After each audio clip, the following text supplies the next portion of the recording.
네, 그러면 이제 중국 이야기를 좀 말씀드리면 지난번 이제 여러 차례 우리 중국 경제가 이제 언젠가 위기가 올 것이고 예. 그때가 이제 우리가 중국에 투자를 해서 자본 수익을 금융 수익을 올릴 수 있는 기회다라는 예. 이제 말씀을 하셨잖아요. 그러면 그 말씀하셨던 그 중국 경제의 위기는 현재의 상황이라고 저희가 생각해야 될까요? 아니면 말씀하신 그 위기는 좀 더 나중에 오는 건가요? 예, 제가 몇 년 전부터 올 상반기다. 예, 특히 올 상반기 말쯤에 중국 주식을 사가지고 금융으로 국부를 늘리자. 예, 저는 서서히 지금 행동에 나서야 된다고 생각하고 있습니다. 예, 중국 경제 1분기 마이너스 6.8% 성장했습니다만 아마 2분기부터는 약간의 플러스로 돌아설 수도 있고요. 연간으로는 뭐 플러스 성장할 겁니다. 세계에서 플러스 성장하는 나라가 올해 별로 없거든요. 네. 그 다음에 그 내용을 보면은 그동안 중국이 투자 중심으로 성장했는데 작년에 1인당 국민소득이 $10,000가 넘어서면서 소비 중심으로 성장하고요. 중국이 뭐 제조업 중심으로 성장했으면 제조업도 강하지만 이제 서비스업 비중이 높아지고 있거든요. 근데 제가 가장 관심을 갖는 게 중국의 금융시장 개방이에요. 작년에 은행을 외국인들한테 100% 공개했거든요. 네. 외국인들도 중국에 와서 은행을 할 수가 있다는 거죠. 그리고 올해 보험, 자산운용사, 증권, 특히 증권은 올 12월 달에 당초 개방할 것이라 이렇게 계획을 세워놨는데요. 지난 4월 1일 날 안전 개방해버렸어요. 그래요? 예. 그래서 외국인들이 지금 중국 가가지고 은행도 할 수 있고 보험도 할 수 있고 증권회사도 할 수, 자산운용사도 할 수가 있다는 것이죠. 물론 중국이 뭐 좀 제재를 하겠습니다만은 문을 열어놨다는 거거든요. 예, 그리고 저는 머지않아 중국의 외환시장도 자유화할 거라고 보고 있어요. 지금 중국이 고정환율, 뭐 환율 매일매일 아침마다 설정해서 거기서 상하 뭐 2% 변동. 그런데 저는 머지않아 그걸 자유 변동 환율로 가리라고 생각하고 있거든요. 그러면 애완시장까지 자유해버리면은 중국의 자본시장이 굉장히 빨리 커질 것이다. 그동안 중국 기업들이 이제 투자하면서 돈 빌 때 은행에서 돈을 빌렸는데요. 네. 최근 몇 년 동안 보니까 은행에서도 돈을 빌리지만은 주식이나 채권을 통해 아주 자금을 많이 조달하거든요.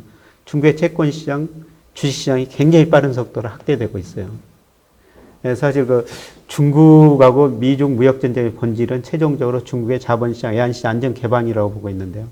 아까 말씀드렸습니다만은 2001년부터 작년까지 미국이 중국하고 교역해서 5조 2천억 달러를 잃었어요. 네. 근데 미국은 그거를 중국에서 찾아오자는 겁니다.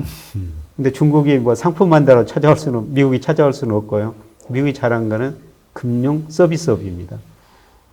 예를 들어 문신 재무장관도 골드만삭스 출신이거든요. 네. 누구보다 금융을 잘하는 사람들입니다.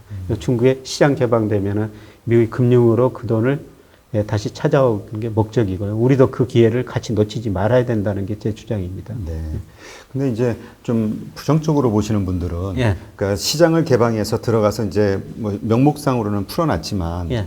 이제 제일 중요한 게 마음껏 돈이 들어가고 예. 자유롭게 빠져나오고 이게 돼야 되잖아요. 예. 그리고 그 태환이라고 하나요? 예. 그런 것들이 이루어져야 되는데 그거는 딱 막아놨기 때문에 이게 좀 이율배반적이다. 이런 얘기 하시는 분도 있거든요.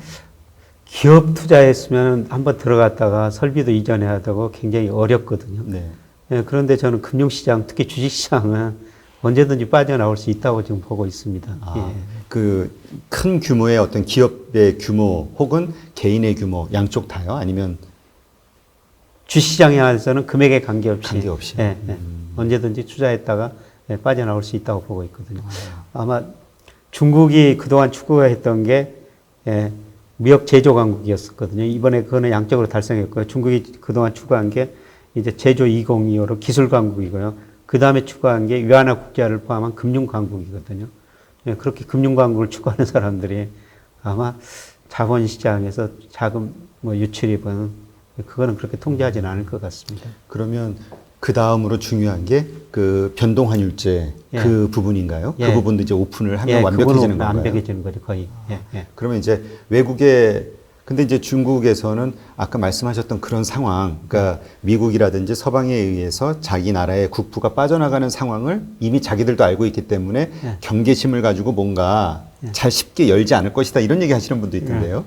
근데 그런 거는 중국이 손해인데, 근데 그거를 통해 가지고 중국 돈이 세계로 많이 갈 수가 있다는 거거든요. 그러니까 자기네가 어떤 여러 가지 요인으로 나라의 부가 뺏기는 요소가 하나 부정적인 거고요. 예. 중국의 입장에서. 예. 그러면 중국의 입장에서 그걸 오픈을 했을 때 얻는 이득이 예. 지금 말씀하신 그게 큰 역할인가요? 예. 저들이 추구하는 게 결국 금융강국이거든요. 네. 예. 그래서 나중에 뭐 중국 이하나가 밖으로 많이 나갈 거 아닙니까, 돈으로. 그걸 달러로 바꿀 수도 있지만은 아마 일부는 이하나로 가져올 거예요. 그 이하나가 전 세계로 퍼지게 되거든요.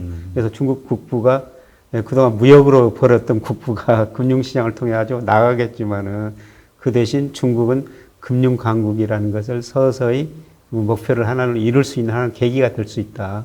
예, 그런 양쪽 측면이 있을 것 같습니다. 그래서 어떤 측면이 더 크냐 그러는데요.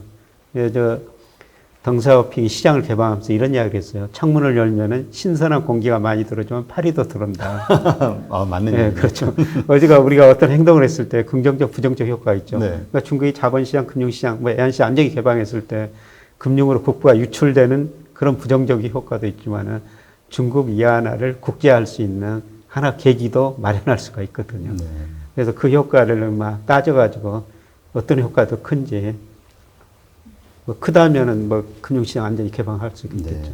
그러면 그 지금 말씀하신 그 질문에 대해서 그 부분에 대해서 다시 한번 질문드리면 이 나라의 돈이 한 나라의 돈이 네. 글로벌적으로 많이 뿌려지고 유통이 되는 게 어떤 도움이 되나요? 그 나라에게? 우선 그 나라가 경상수지 무역수지가 적자가 나야 돼요. 지금 미국, 중국은 무역수지 측면에서는 예, 적자인데요. 예. 저런 식으로 이제 금융계정을 통해 가지고 해외로 돈이 더 많이 나가면은 결국은 중국의 이하나가 세계로 퍼지게 되거든요. 세계로 퍼지면 중국에게는 어떤 이득이 있는 거죠? 그러니까 예를 들어 가지고 2006년에 미국의 경상수지 적자가 GDP 대 6%까지 갔었어요. 네. 다른 나라 같으면 경상수지 적자가 GDP 6% 가면 그 나라 외환이 부족해가지고 고민해야 되거든요. 근데 미국은 고민할 필요가 없어요. 찍어내면 지거든요. 아, 예, 중국이 미국을 보기에 이 100달러 지폐를 찍어내는데 30센트 비용이 들어간대요. 근데 미국이 30센트 비용을 들여가지고 100달러 지폐를 찍어내가지고 그 돈 가지고 옷도 사고 신발도 사고 무기 생산해가지고 세계 경찰을 노수라는 거죠. 그러니까 기축통화가 된다면은 그런 역할을 할 수가 있는 것이죠. 네. 아, 그러니까 한 나라의 그 통화가 예. 그 많은 나라에 혹은 많은 단위로 유통이 되고 있다면 그것이 그 나라의 힘이 될 수도 있는 그렇죠. 거군요. 힘이 네. 되는 거죠. 아, 그렇군요. 아, 그러면 일단 그 중국 시장에 우리가 투자를 한다면 이제 지난번 방송에서는 이제 내수주를 좀 예. 집중 공략을 해야 된다 예. 말씀을 하셨는데 지금 코로나 사태가 벌어졌잖아요. 예. 이 이후로 좀 달라진 건 없을까요? 예, 저는 뭐 계속 중국의 내수 1등 우량주가 중국이 소비 중심으로 성장하리라고 보고 있거든요. 그래서 중국의 내수 1등주를 사자. 무조건 1등주. 1등주. 예. 그래서 중국의 내수 1등주가 뭐냐. 제가 전 그 리서치 센터장 했던 그 증권회사에서 중국 시장을 잘 분석하고 있어요. 어디시죠? 예, 하나금융 투자인데요. 하나금융. 예, 거기서 그 다른 증권사 리서치 센터 중국 공부를 많이 하는데 네. 저기서 중국 공부를 참 많이 하더라고요. 예, 저런 게 내수 1등 우량주인데요. 네. 근데 저는 저런 1등주를 개별 종목을 사면은 혹시라도 리스크가 있을 수가 있어요. 저런 기업들이 잘못될 수도 있죠. 그러니까 저런 기업을 바탕으로 하는 펀드도 지금 팔고 있거든요. 그 다음에 랩이라는 걸 또 운용해서 팔고 있습니다. 그러니까 개인 투자자는 펀드나 랩 형태로 가입하는 게 좋을 것 같고요. 근데 중국이 이제 구조조정하고 소비 중심으로 성장한다면은 저런 주식들이 지금도 상대적으로 괜찮습니다. 앞으로 더 많이 오를 겁니다.